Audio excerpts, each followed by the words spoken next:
Wemby came back just in time to lead the Spurs to a huge win over Oklahoma City, snapping the Thunder's 16-game winning streak. San Antonio headed to the NBA Cup championship. And Caroline just watching this moment and just realizing, look, you and I have talked a lot about the greatness of Oklahoma City. That's not going anywhere. You and I had talked a lot about the greatness of Wemby. When we saw these two worlds collide, it suddenly became must-watch TV. It was destination. And it has me looking around thinking, man, what does the league need more? Wemby to turn out to be just the face of the NBA, or OKC to turn out to be this generation's dominant, oh my God, team? What would benefit the league more? The league needs Wemby, I think, far more than it needs Oklahoma City. The league needs a superstar like Victor Wembanyama, and I think it's for a few reasons. Number one, the youths of today are far more aligned with individual players than they are with teams. And there's several reasons for that, right? That these young kids feel like they can connect with individual players, whether it's online, on social media, following their streams, following their YouTube pages. Like young kids feel like they can connect with individual players more. And they're consuming so much more short form content. So it's way easier for, let's say, a 15-year-old to watch Wemby highlights on a 60-second video on TikTok than it is to actually sit down and watch an entire game for OKC or whatever it might be. That young kids are fans of players more than they are of teams. I think the other thing too is we get so distracted, right? We have shiny ball syndrome. We're all guilty of it, especially young sports fans. So what fans are drawn to is something that's crazy, something that's show-stopping, something that we can see that has never been done before. Just Victor Wembanyama and his size alone is show-stopping and commands attention. And then you also see what he's able to do with his size. I mean, a guy of Wemby's size shooting the way that he shoots is something that we don't typically see in this sport. Whereas you look at OKC, we were talking about this, Fitz, actually on one of our post-show meetings. We were talking about why does OKC not have the same kind of draw that maybe the Golden State Warriors did when they were on their dynastic run? And we look at the Warriors, they were shooting the three at such a high clip. It was, high scoring, high offense. It was certified superstars, whether it was Steph or KD or Draymond. OKC doesn't play that kind of style. OKC just plays very good defense. They are very sound. Nothing that they do is totally, pop off the page, overly flashy. They're just better than everybody else. I think in today's sports society, flashy, it sells tickets, flashy draws eyeballs in, and flashy commands attention.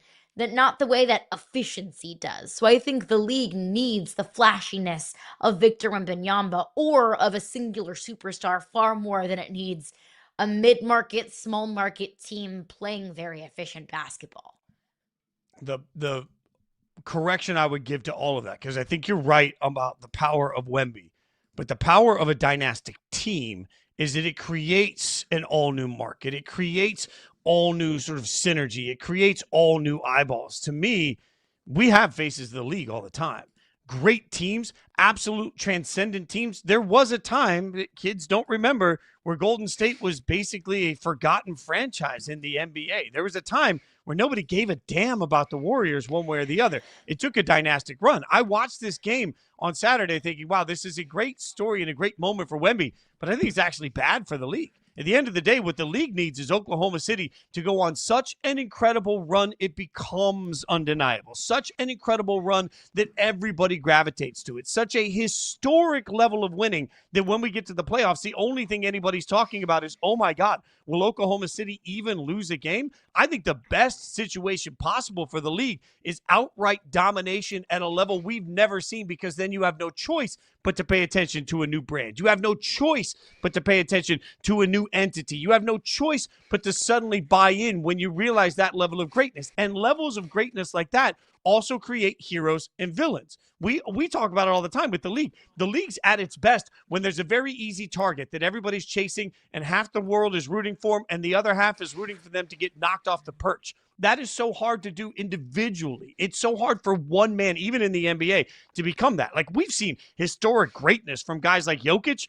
Everybody cares for a season, but long term, does anybody give a damn? No. In fact, we saw greatness obviously from Luka. Did it transcend the entire world? Much like Shohei, what did Luka have to do? He became a Laker, and then we all cared. Because when you put these team elements around that individual greatness, you get something special. Like SGA is already an MVP. He's already a transcendent player. We're looking at Wemby saying, become the face of the league, and I'm looking around saying, well, the face of the league could be SGA. It just hasn't really metered that way. We wanted Anthony Edwards to be the face of the league. Has that suddenly changed interest in the NBA? One individual can sort of be a spark, especially for young people that already love the game. For fans of the game already, they'll find a player. You're right. They'll follow that player. They'll fall in love with that player. They'll go everywhere with that player. But when you really want to create transcendent conversation, cultural conversation, iconic conversation for everybody, historic winning does that.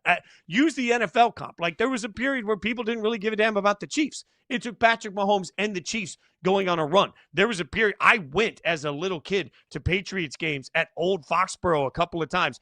Nobody was in that stadium. It took Brady, yes, but it also took historic winning for a team. I think when you put a team element behind something like what Oklahoma City's doing, if they can shatter the all-time wins record, if they can go into the playoffs and just run through everybody, they force the entire collective mindset of sports fans everywhere and media everywhere to cover every ounce of it. That's why, even though I think Wemby has the opportunity to be once in a lifetime, if you get a transcendent dynastic team, more people flock to it.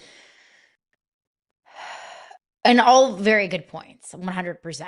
I think what Oklahoma City, though, is lacking is the superstar. I mean, let's not act like we didn't pay attention to Luka when he was in Dallas. Like, let's not act like Luka was some nobody, then all of a sudden he became a Laker, and then now he's a household name. Like, we all knew Luka elevated that Mavericks team. If we want to compare this OKC team to the Golden State Warriors teams of that dynastic run, it wasn't just the fact that they were winning. It wasn't just the fact that they were consistently in the championship conversation. It was the way that they were winning. And it was the superstars that they had on that team. Like, those teams, like, of KD and Steph Curry, like, those are celebrities. They will be recognized outside of the confines of sports fans or NBA fans.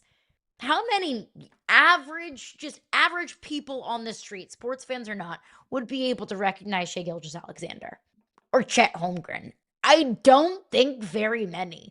Like, this OKC team, yes, we know the team.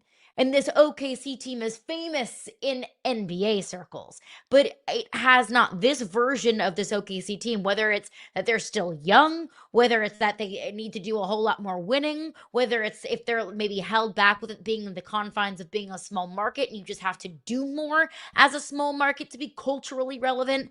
I don't know what it is, but they haven't yet broken through that barrier of being a superstar team, a celebrity team, a team that everybody can relate to or everybody flocks to.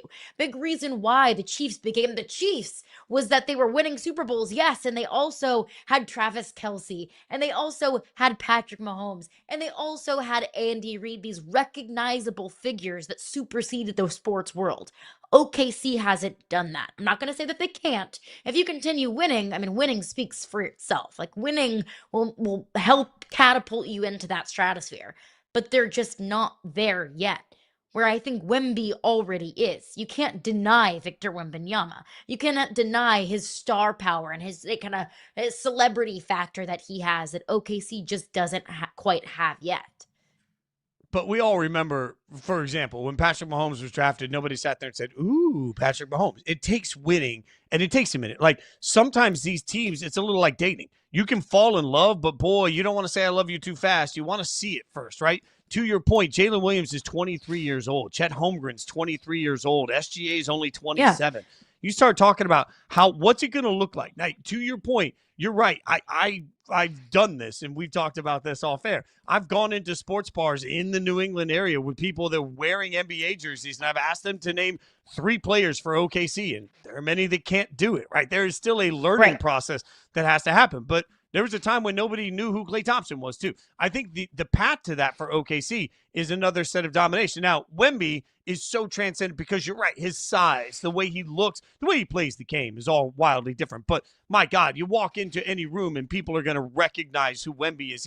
Because he is such a physical freak in nature, I think he will have the chance for recognizability, Q rating, as they say in TV, much, much faster than most of the players for OKC. That's also, though, part of why I think historic levels of winning becomes important for OKC. If all they do is go in and win, so I say all, if they go in and win 65 games this year and become back-to-back champions, nobody's going to give a damn. If they win 75 games, now all of a sudden, if they go into the playoffs and they struggle to get their way to the finals and they struggle to beat a team like Indiana, it's not going to get that level of attention. If they go in and do historic levels of winning, that's really, for all of the conversation we have about Golden State, if you weren't an NBA fan and you lived in that era, you didn't really care until you suddenly realized they were about to pass Michael Jordan's Bulls. And then for an entire group of people that lived through that social phenomenon, you're like, oh my God, I have to pay attention to that. I think the hardest part to this, for me, OKC can be bigger, but OKC doesn't have the level of the wiggle room, the room for error. They're going to have to go in and set historic records for people to start to pay attention to Oklahoma City basketball. If we just go back to the original question, though, like if the Knicks were doing this would be a completely different story. But OKC is not the Knicks. 100%. So what does the league need more? What does the NBA need more? If my options are a mid-market team with very few certified superstars, if not no certified superstar. SGA is a basketball superstar. I understand that. He's not a celebrity like Steph is, like LeBron is. So does the NBA need a mid-market dynasty, or does the NBA need a 7'7" absolute freak who can shoot from anywhere on the court and is recognizable globally? That's what the league needs more. The league needs more of those show-stopping kind of players over a mid-market team in OKC, which granted is incredibly dominant. At this point, I think the league needs celebrities, needs a face of the league. Well, maybe we can have our cake and eat it too. What we really need is Wemby to grow into this and try to be the giant killer for OKC. All right, we'll get back to breaking down some of what we saw over the course of the weekend. Sam Munson going to join the show. We'll figure out exactly what to make of these Patriots. We'll do it next.